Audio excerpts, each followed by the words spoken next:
బీసీలకు గొడవలు పెట్టి కొట్లాటలు పెట్టడానికి ఒక సిచ్చుబుడ్డి లాంటి సిచ్చును తయారు చేసారు ఈయనను. ఎవరు తీర్మాన్ మల్లన్ బలి పశువులాగా బలి చేస్తున్నారు. ఒకరి మాటలు నమ్ముకొని ఆయన ముందుకు వచ్చిండు. ఆయన హుజూర్ నగర్ ఉత్తమ్ కుమార్ రెడ్డి మీద బై ఎలక్షన్ లో పోటీ చేసినప్పుడు ఆయన పక్కకు నేను 7 రోజులు అనుకున్నా. ఆయన పక్కకు తీర్మాన్ మల్లన్న పక్కకు 7 రోజులు అనుకున్నా. నేను మన ఉస్మాన్ యూనివర్సిటీ మైపాల్ యాదవ్ రకరకాల నాయకులు అందరం పోయి ఆడ అనుకున్నాం. ఉత్తమ్ కుమార్ రెడ్డి బై ఎలక్షన్ ఉండే అప్పుడు ఎమ్మెల్యే ఎలక్షన్లు హుజూర్ నగర్ లా. అదే అదే అదే అప్పుడు ఓట్లు ఏర్పడబడే మల్లేశకు 7 రోజులు వండుకున్నా. 7 రోజులు సపోర్ట్ చేసి 7 రోజులు వండుకుంటే కూడా 700 ఓట్లు రాలే.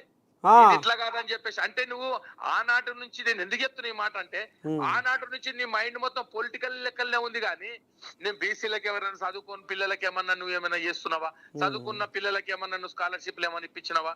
ఫీజులు ఏమని ఇప్పించినవా? వాళ్ళ జీవితంలో ఒక్కటనే ఏదన్నా నిలబెట్టినవా?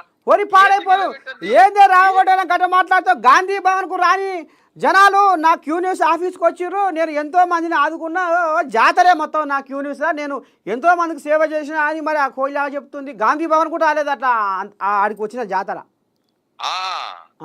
మరి ఆడికి వచ్చిన జాతర ఏ జాతర అంటావు? అన్నా ఒకటి గుర్తుపెట్టుకో, సామాజిక జీవితం వేరే, వ్యక్తిగత జీవితం వేరే. నీ వ్యక్తిగతంగా ఎట్లుంటాడు అనేటటువంటిది నీ దగ్గర ఉన్న వాళ్ళకి తెలుసు. అయితే నిన్ను టీవీలో చూసి సంకలు కొట్టుకుంటున్నటువంటి వ్యక్తులు మళ్ళా ఇంకొకసారి బీసీలో మోసపోవడానికి సిద్ధంగా లేరు. ప్రతిదీ నువ్వు ఏమి ఇచ్చినా నువ్వు టీవీలో చూపించేసుకొని ఇది చేస్తున్నావు. ఏ టీవీ లేకుండా, ఏ జాతర లేకుండా 45 ఏళ్ళ ఉడుసు తాగింది ఆర్ కృష్ణ దగ్గర. అదే ఆర్ కృష్ణ దగ్గరనే మేము ఉంటాం కదా. నేను నీకు తెలియని దేవుని చెప్పు, మేము చప్పట్లు కొట్టుకొని చెప్పుకుంటే నేను అవే. ఇగో ఈ ప్రపంచంలో కొన్ని వేల కొన్ని లక్షల సీసీ కెమెరాలు ఉంటాయి. అన్నిటికంటే పెద్ద కెమెరా ఒకటి ఉంది. ధర్మం, న్యాయం అన్ని చూసేటటువంటి ఒక కెమెరా. అదే దేవుని కన్నుంది మీద. ప్రతి ఒక్కటి అన్ని గమనిస్తా ఉన్నాడు.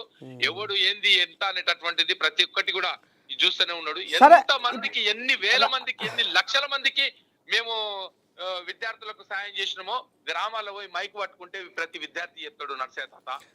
ఇప్పుడు రామకోటనా మరి ఇక ఇప్పుడు రాంగ పోంగా ఈ ఆఖరిసాలకు ఏం చెప్తున్నావు? మరి ఇప్పుడు బీసీ ఉద్యమాన్ని భుజానికి వేసుకున్న తీర్మారు మల్లేశకు రేపు రాబోయే రాజకీయ భవిష్యత్తు ఎట్లా ఉంటది అంటావు?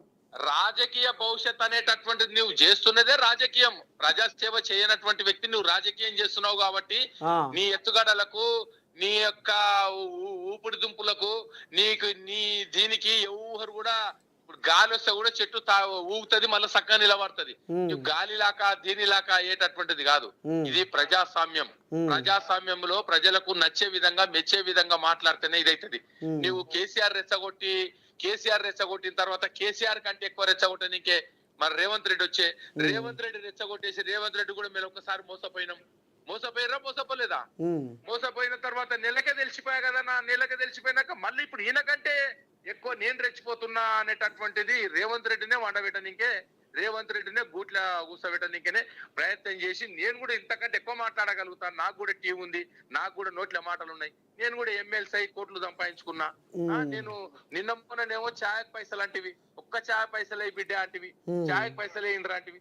అలాంటిది పోయి మొన్న హెలికాప్టర్ లో దిగినాక అవును హెలికాప్టర్ లో దిగుతాం, హెలికాప్టర్ కొంటాం, హెలికాప్టర్ తిరగతా బీసీలు అనంటివి. అంటే నీ నోటికి ఒక మాట అనేటటువంటి నిబద్ధత లేకపోతే మరి ఇంతకాలం పనిచేసిన మేము కూడా ఏడికైనా పోతే మా నోటికి కూడా నిబద్ధత లేదేమని అనుకుంటారు కదా ప్రజలంతా.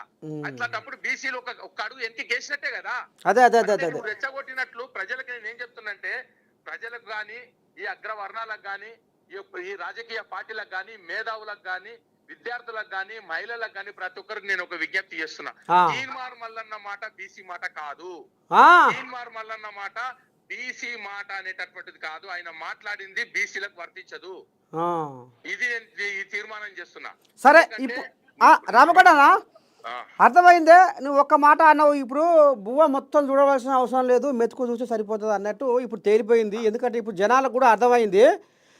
ఒక్క మాట ఏంటంటే, ఒక్క మాట మాత్రం నువ్వు బాంబు వేల్చినావు. ఏది?